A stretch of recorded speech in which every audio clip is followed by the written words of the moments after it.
Cette entreprise pharmaceutique de la province du Zhejiang, dans l'est de la Chine, est le premier fournisseur au monde d'azatioprine, un médicament immunosuppressif, quand lui et d'autres fournisseurs chinois de principes pharmaceutiques actifs ont suspendu leurs activités au début de l'émergence du Covid-19 en Chine. L'impact a été fortement ressenti de l'autre côté du Pacifique.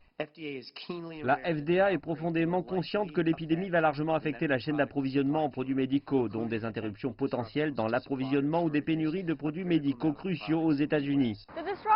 Les ruptures dues au Covid-19 nous ont permis de réaliser comme l'économie mondiale est entrelacée. Et pour beaucoup, cela montre aussi la vulnérabilité de la chaîne d'approvisionnement moderne. Des académiciens au monde des affaires, les analystes estiment désormais qu'il y aura, à n'en pas douter, une restructuration de la chaîne mondiale d'approvisionnement dans l'ère post-épidémique et avec de grands changements associés à la Chine, devenue de facto l'usine du monde. Auparavant, de nombreuses multinationales ont établi leurs usines en Chine en raison des bas coûts et de l'efficacité élevée. Mais après le Covid-19, beaucoup de ces entreprises, dont les gouvernements, vont commencer à se demander s'il est sûr de ne compter uniquement que sur la Chine.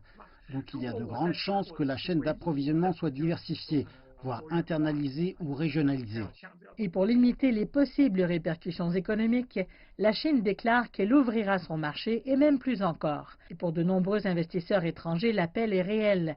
Parmi eux, Roche, une entreprise de biotechnologie originaire de Suisse. À la mi-mai, la branche de diagnostic de la multinationale a décidé d'injecter encore 1,8 milliard de dollars dans sa base de production, de recherche et de développement basée dans la ville de Suzhou, dans l'est de la Chine.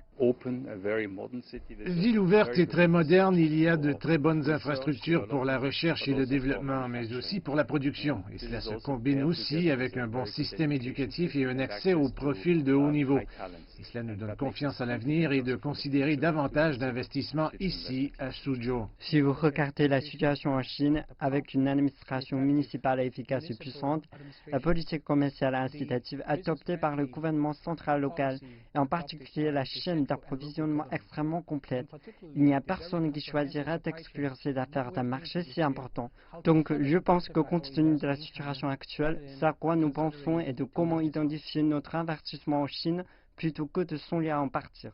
Et alors que de nombreux pays continuent de combattre le Covid-19, les experts déclarent que l'impact total de la pandémie sur la chaîne d'approvisionnement mettra du temps à être compris.